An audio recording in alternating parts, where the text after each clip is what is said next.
AMÉHA, AMÉHA.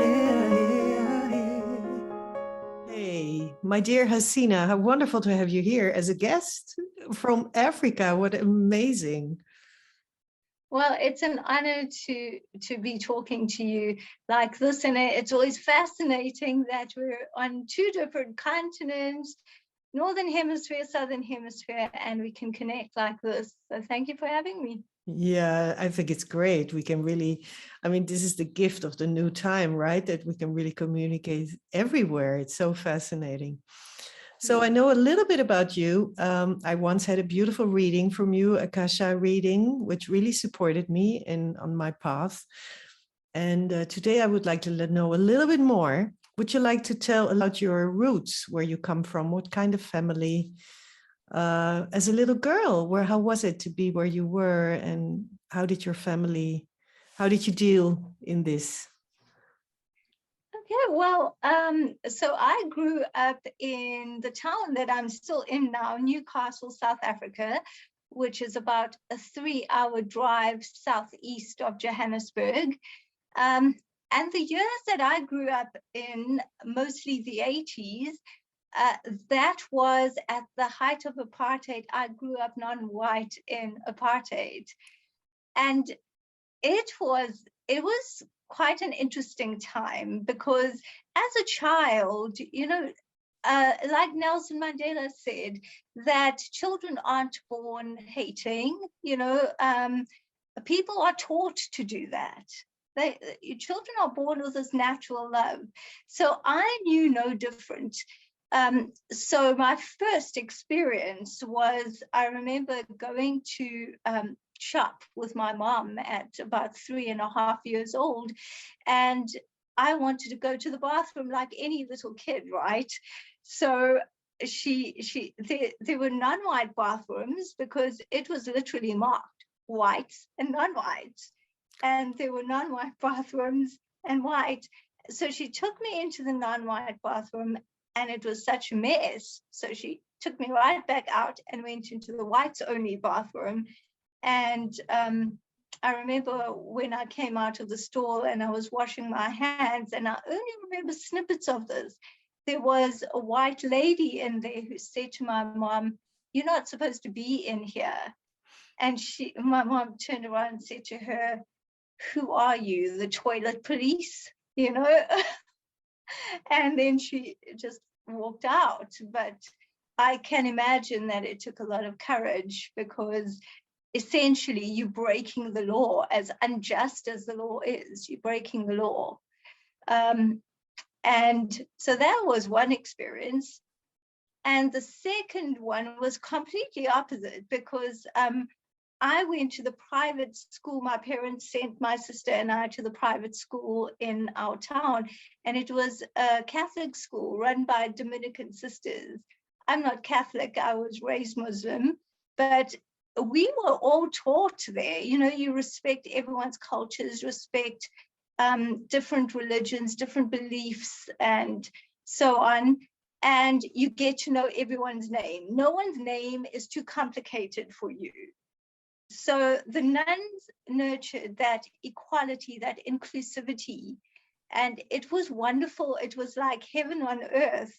So when I went outside of school, I didn't actually understand the environment. I didn't understand the one time when I had to go to some ballet class, and I happened to have Indian roots. So, I'm Indian South African.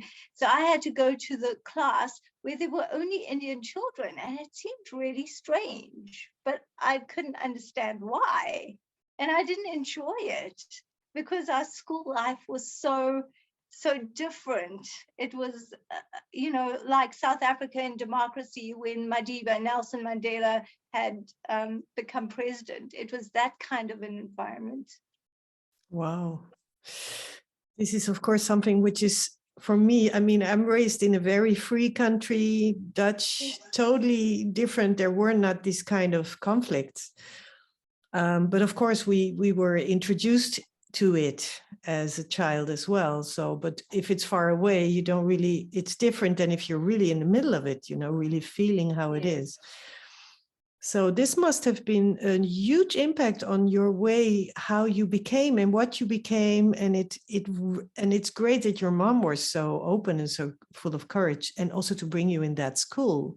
So your awareness, which is one of the topics that I love to talk about, and your consciousness would have probably already been initiated in a very open way because of what your mom did with you, right, in the school. Yes, I actually felt that in those years, I learned so much, and not through formal education, but just being around people where your color didn't matter, any spiritual beliefs you had didn't matter, nothing actually mattered, and you could look someone in the eye and just have a conversation. And I also remember when I was about 10, 11, I was in grade 6, and our grade 6 teacher used to have conversations with us.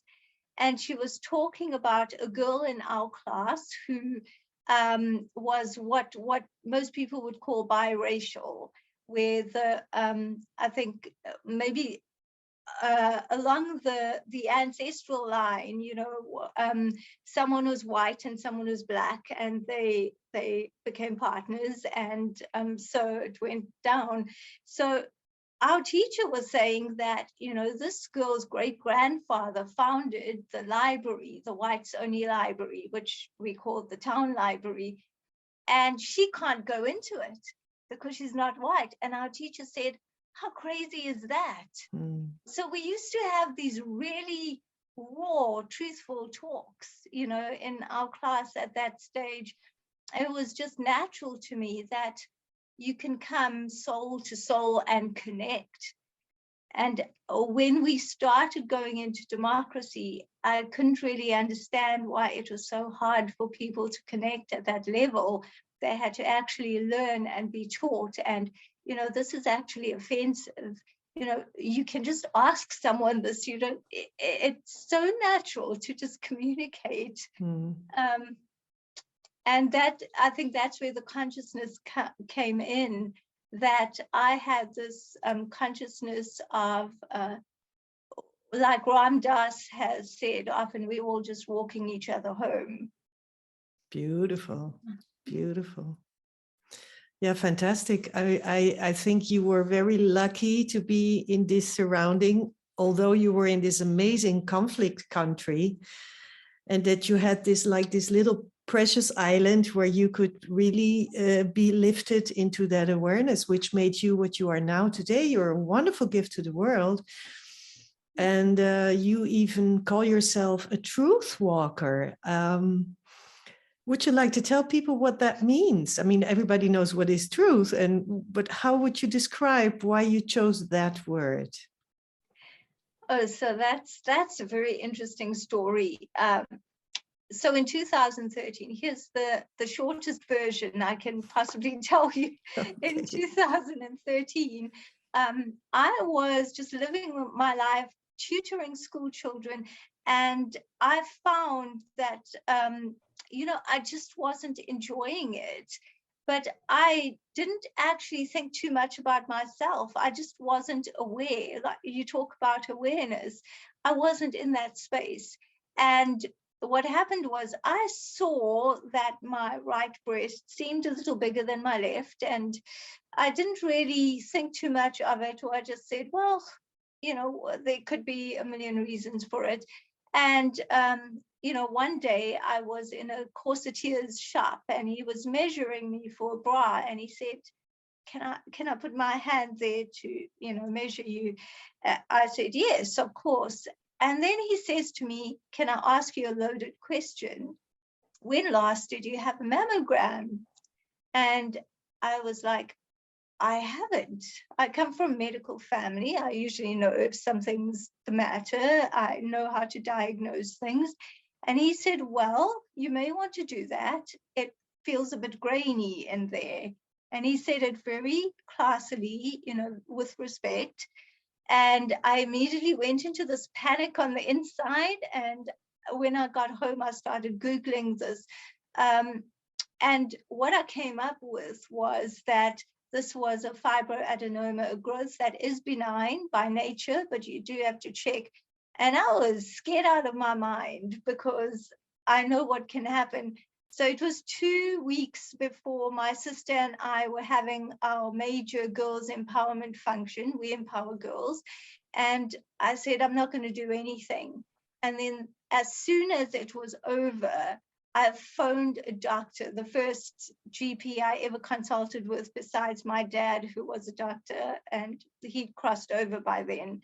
So I went for the tests, discovered, yes, I was right, it was a fibroadenoma, and I had to have it, have an excision done because it was so big. It was a size of a lemon, and I'm only 4'11" and a half. And at that point, I was like, I eat very healthy. I look after my health, take supplements, do everything I can. Why would this be here? And what does it say when you don't notice such a size, a growth the size of a lemon in your breast? How is that possible? And that was a question I asked myself. It was very deep. And then I generally, just discovered that what my heart wants is the truth. And I then started blogging my journey. There were a lot of synchronicities where I kept on getting a message of truth. And I started blogging this, and the blog turned into a book. And it kept on evolving as I evolved, as I explored my spiritual roots and my spiritual beliefs, and crumbled everything I ever knew and started on the road of who I really was. And that was when Truth Walkers started, and the title of the book came through me, The Truth Walker's Journey. So the book kept on evolving through the years, and about a year ago, when I put down the last full stop in the edited version, I knew that's it. And now it's ready to be published. It's taken a while for me to just step up into that light. So that's the short version.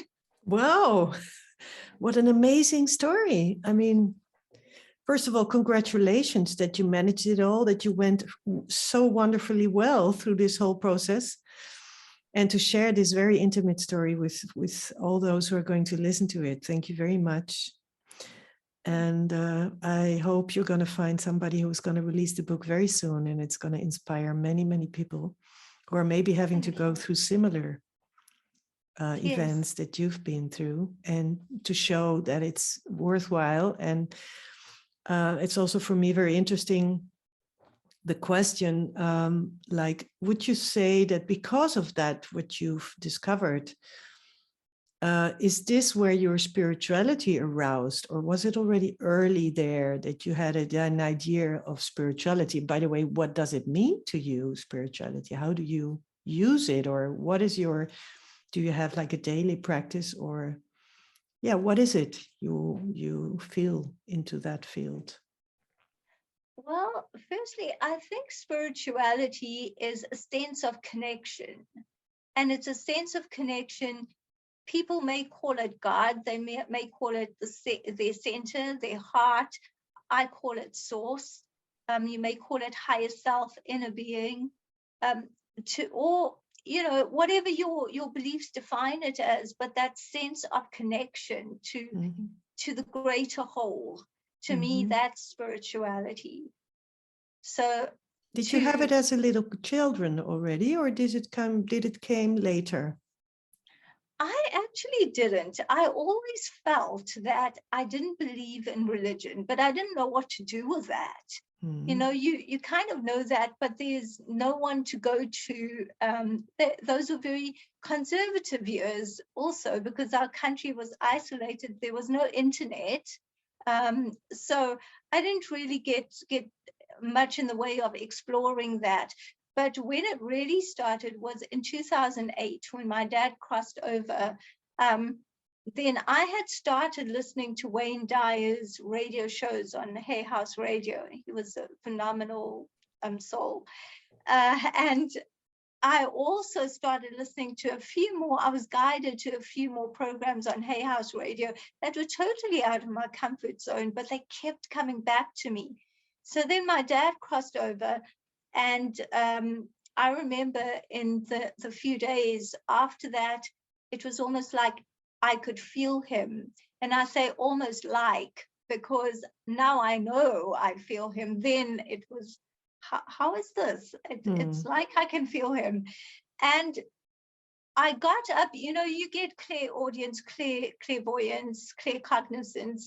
And I feel I had a sense of claircognizance because it was almost a download that came through me. I got up one day and I knew things about the other side that there's no way that I'd know. And I started nurturing that, and I kept on getting guided to the next step, because every time I'd listen to Wayne Dyer's radio show, the next show would come on and I think, oh, no, I don't want to listen to this. But it kept calling me, and then I got more comfortable, and somehow it pulled me. And then, and that's how my spiritual steps kind of evolved. And it got to a stage where I learned to read the Akashic Records and became a certified reader for others. And then it evolved more to a place where I claimed my own path and went according to my own guidance. It wasn't like I felt there was some authority that, oh, you know this, and this is what I should subscribe to. It was just claiming my own guidance. I think that's great for anyone, that eventually you make it yours. You find the guidance within that connection, whatever you call it. Yeah, fantastic. Beautiful. So it's something that came to you during your life, and you sort of evolved it and developed it into these beautiful skills you're sharing with the world, which is so great. Yeah. So what do you think about music? Is music for you a big part in your life? And do you think it has to do with also awareness, or can it bring awareness, or can it bring spirituality? Yeah, what would you like to share with that? Well, music has always had a part in my life. The school that I went to, incidentally, the nuns were given that property, and well, part of the property by a doctor, I believe, in about 1892 or something like that. And the doctor said, well, call it, there are two conditions. You can have this, but call it academy, and you have to teach music. And I don't know what the reasons were, but that's what they did. So music was always a big part there. So as I entered school, I found my place with, you know, just hearing music every day. And I had a nun teach me music. She was probably the oldest nun there. And I remember in her 80s, she was teaching me music, and she was all bent over. I never saw her as old, because she was just confident and such a leader. And I began to see that every day that I walked past her music room at school, because there was a little wing where all the music rooms were, and I'd walk past, and if I was nervous or not having a good day, I never actually made the connection, but I felt calmer as I heard this music, mostly classical, because it was seldom that you know, people were playing pop or whatever it was. But it was really great. So that's when I knew. And then I learned to play the piano, and I took exams and studied music a little bit. But where it came into spirituality is, you know, normally just as a teenager, you start finding that music helps one to perhaps shut things out, or to deal with things, or to channel your emotions. So I began to see that, and then as an adult, developed my own taste in music. And I find now I listen to a lot of uplifting songs, and just songs with good energy.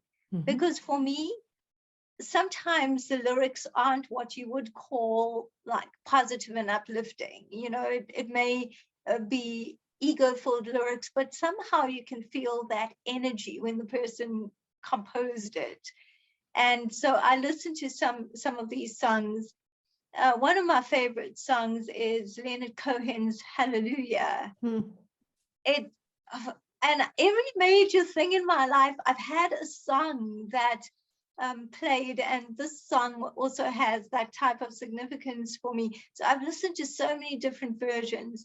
And in today's times where I'm sometimes struggling to deal with what's happening in our world, and I've done the meditations, I've done whatever, then I'm just lying in bed and listening to some of the music on YouTube, listening to the playlist, things that have significance or that arouse emotions in me because I know where I was when I watched the movie or something like that. Great. Yeah. Beautiful. So are you still playing piano? Very out of practice, but Oh. I am like you. I know you're quite an acclaimed sound healer.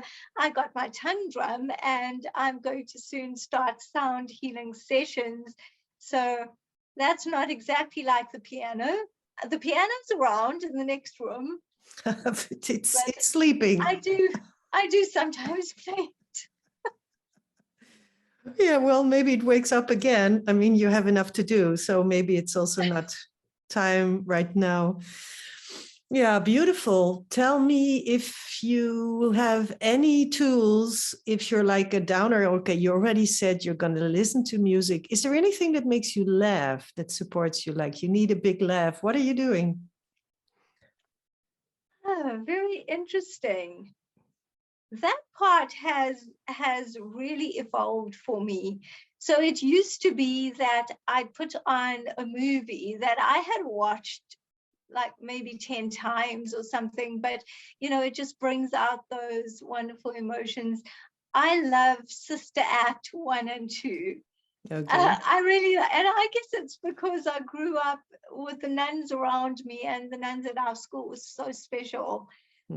So it was always that when I saw them, I saw the spirituality inside them, and it always gave me such a smile, and sometimes made me laugh because they were so human, and I could think of things that happened. So that's why Sister Act 1 and 2. Sometimes I listen to those songs and it just makes me smile or laugh. Super. And there are other things that also do that for me. Sometimes it's just listening to something or watching something on Gaia TV that just gets me to the higher vibration. It doesn't make me laugh. It gets me to a high vibration where I'm able to laugh more. Okay. Yeah, because we as an adult, I mean, I used to take care of a few kids and they were saying the kids are laughing the whole time. They're giggling for everything, like I don't know how many times a day. And the older you get, the less you laugh. And it's true. I find out that it's true that adults laugh less. And I think it's interesting to have tools to, you know, where you can just quickly make a smile and laugh, and because it's also very uplifting and beautiful to get that energy lifted. Yeah, it is. Yeah. So is there anything you would I don't know how you say it I try to translate it in English. Do you have like a life motto? Do you say motto in English? Yes. Right. What is your life motto? To live by. That's very interesting. I haven't thought about that much, in the sense that I always feel that live your truth, you know, just be who you are and align with whatever you call it, source, God, inner being, whatever it is you call it. But be aligned in thought, word, and action with your inner being. Beautiful. And for me, that's really a way of life, which doesn't mean to say I'm always in alignment, but that is what I strive for. That's your goal. Yeah, beautiful. Yeah. Yeah, and what is it you would like to say to those who are going to listen to your beautiful messages here? And is there anything you say, this I would like to say, those who are going to see this? What is it you feel you would like to share with them? Well, what I like to say is that don't allow your circumstances or other people's opinions to define who you are. That only you can define who you are. And when you're on a spiritual journey, you undefine who you are, because you just take those layers off and allow yourself to be, and you discover things about yourself. So don't ever, it doesn't matter what your circumstances are, that doesn't define you. Your experiences don't define you. And if someone else was on their journey and they did something that affected you at the time, it doesn't define you either. That's their journey. You know, your journey is you choosing what that significance is, what it means to you. And that's the most important thing, because when you decide to choose, then you can choose to empower yourself. And the word no, I find the word no is very important. When people tell you who you are, you can choose to accept it, or you can say no. And choose who you are. Great. Wonderful. Beautiful. Well, my dear Haseena, I thank you very, very much for this very intimate talk I was able to share with you. I thank you for all that beautiful, deep, yes, very intimate what you were saying and sharing for everybody. And I hope to talk again with you, and I wish you a wonderful time. Spread your beauty, your insights all over the world. It's very important that you're there. Well, And thank you. Thank you, Sabina. It's been such an honor being on this Zoom with you, and I appreciate that. I appreciate being able to not just give the message, but have that energy, have this interaction. We all learn and grow. Great. Yeah, that's it. And let's hope that we have a beautiful evolvement on this planet, and then we get more and more aware, and whatever tools may help us, if it is your offer or if it is the music or and so on and so on, may this planet become what it really is. Yeah, a beautiful, peaceful planet. Yeah. Thank you very, very much. Thank you, Sabina. Okay. AMÉHA, AMÉHA.